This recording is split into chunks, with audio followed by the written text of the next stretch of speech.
take a moment to say the Pledge of Allegiance with me.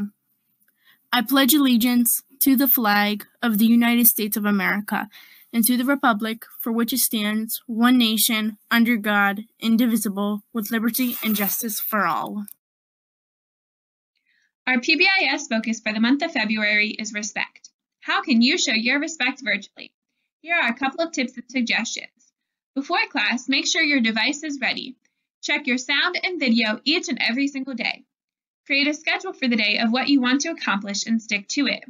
Make sure you are on time for class. During class, listen attentively to your teachers and classmates. Participate in all class discussions and activities and stay muted when others are speaking. During independent work time, use your equipment appropriately, use your time wisely, and put in effort to produce great work. During small groups and office hours, have your questions and materials ready to go. Use kind words and faces, have a positive attitude, be an active participant, and as always, be on time. Earn Eagle Bucks from your teachers and special recognition by making sure you are respectful each and every day during the month of February. The Chesapeake Festival of the Arts is coming. Join us for an evening of virtual art and performances by Deep Creek Elementary, Deep Creek Middle, and Deep Creek Chesapeake High School students. This evening is scheduled for March 18th from 6 to 8 p.m. Keep an eye out for more information coming. From the desk of Mrs. Washington comes this peek into a virtual art show in the greater MD community, highlighting key African American artists. Check it out!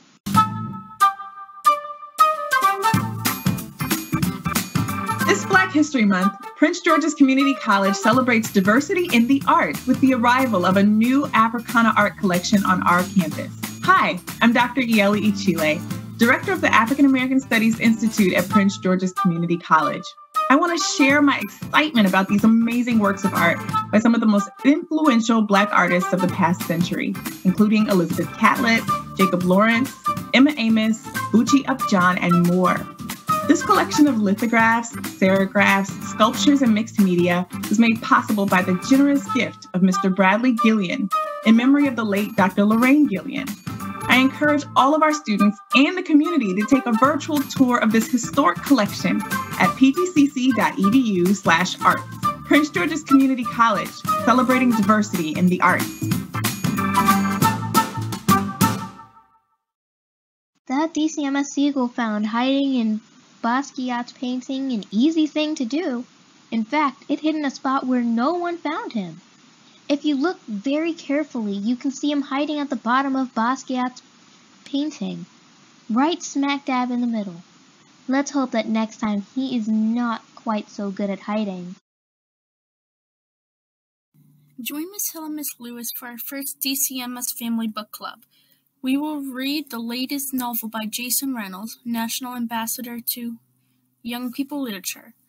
In a tale told in 10 blocks, we will discover how the students from Latimer Middle School are more connected than they realize, and how a broom, a dog, and a school bus falling from the sky will make us look both ways.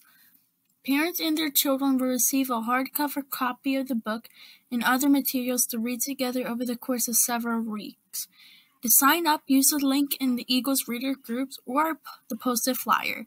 We will introduce the book on March 25th and meet again on May 19th to discuss our impressions of the novel. DCMS students and staff, make sure you are building time in your virtual learning schedule to explore vocabulary.com. Miss Bell is excited to host our February challenge and will be sponsoring the following prizes for students who have the most words mastered and teachers whose classes have the most words mastered at the end of the month. Interested in winning one of the books on the screen? Think you know everything about the profiles and Black history we've been sharing around the announcements? If you say yes to either of these questions, keep your eyes peeled in the Eagle Readers group on March 1st for the contest link and enter by 4 p.m. March 3rd. The winners will be announced on Thursday's morning announcements. Those who can will pick up their books from the school when we reopen for hybrid learning. It's a new month here at DCMS, so that means it's time for another PBIS poster challenge. Our focus for this month is respect. Create a poster answering the question, what does it mean to show respect in school? This can be both in person, online, or in a hybrid. Submissions are due to Ms. Maxwell by February 28th. Fill out the form on your grade level Schoology group or send it in a Schoology message to Ms. Maxwell. Use whatever you have at home to create your poster or one of the many digital tools available to you. The spotlight on Vice President Kamala Harris. Read the quote below. You may be the first to do many things, but make sure you are not the last. In honor of Black History Month, we are putting the spotlight on newly elected Vice President Kamala Harris. What first has Kamala Harris achieved? What do you think she means by make sure you are not the last? Have you achieved any important firsts in your family or your peer group? Use the resources below to help inspire your response. Remember, sign into FlipGrid with your BCPS Google account. This contest ends on February 28th. If you have any questions, please message Ms. Lawback in Schoology. Good luck to everybody. For our next installment of Best on the Shelf, The Eagle's Nest brings you the Bluford High series. With over 15 stories to choose from, each book explores the real-world issues the students at Bluford High run into. Though these books are available in print format at our DCMS Eagle's Nest, there is a digital option where you can listen to or download each book as an audiobook from the Bluford High website. And the best part, it's all for free. The person who led slaves to freedom on the Underground Railroad, which was actually a network of safe houses providing shelter, food, and protection to runaway slaves, was Harriet Tubman. Congratulations to the following DCMS Eagles for getting the answer correct: Jose Manuel, Devin Martin, Emmanuel Hernandez, Journey Giddens, Josiah Singfield, Alexander Rothwell, Mariah Herbert, Ivan Morris, Gloria Bongo, Joe Williams, Patience Malam, Anthony DeFritas, Alicia Conway, and Brooke Godwin. Congratulations. It is time for I Am Smarticus. When you find out the answer to the question that follows, message Muzhill, and if your answer is correct, your name will be added to the wall of Smarticuses.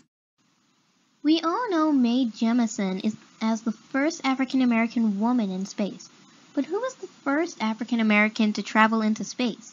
This first belongs to a mission specialist aboard the Space Shuttle Challenger in 1983, completed 3 more NASA missions, compiled 688 hours in space by the time of his retirement in 1993.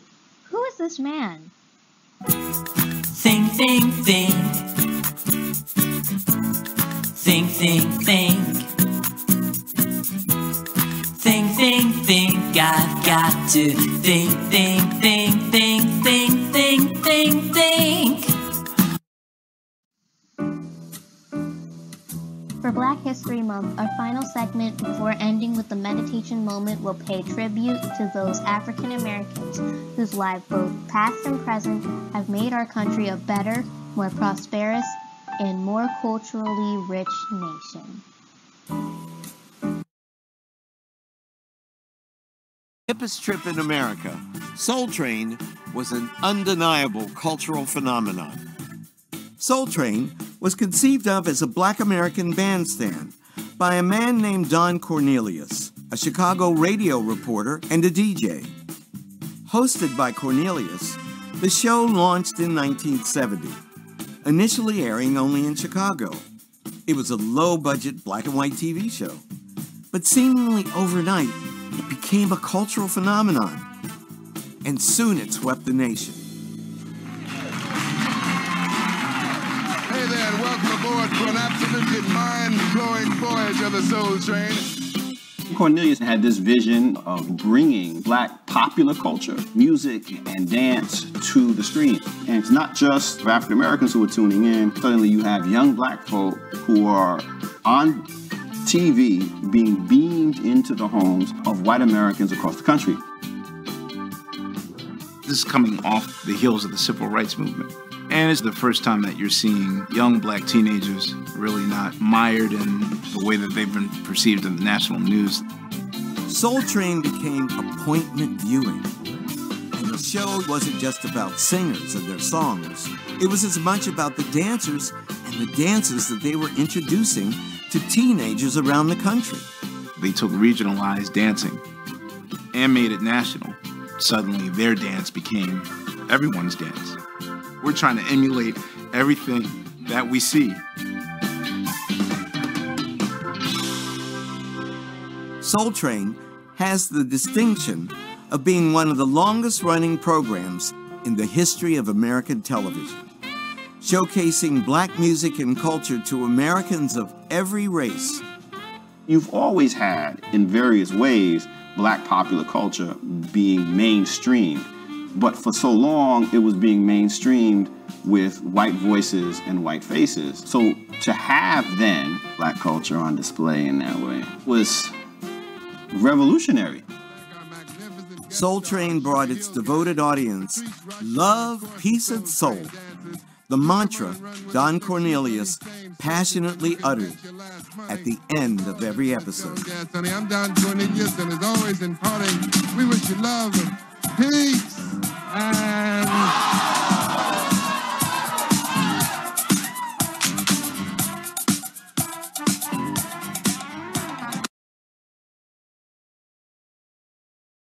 Think about it. Sit or stand up straight. Take a deep breath and follow along. Let's get ready, really ready to take on the day with energy. Eyes first. Blink your eyes quickly. Blink, blink, blink, blink, blink, blink, blink, blink, blink, blink, blink. Now pause just for a moment. Open your eyes, and now let's breathe together. Breathe in one big breath using 3 short sniffs. Sniff, sniff, sniff. Then exhale. 3 more sniffs. Sniff, sniff, sniff, and out. Now, reach your hands in the air. A little higher. Wiggle your fingers. Wiggle, wiggle, wiggle. Inhale and breathe out. Floating your arms down slowly. Rest your hands in your lap. You did it. Maybe now you feel more alert and a little more energized, ready to take on your day. Make it a great one.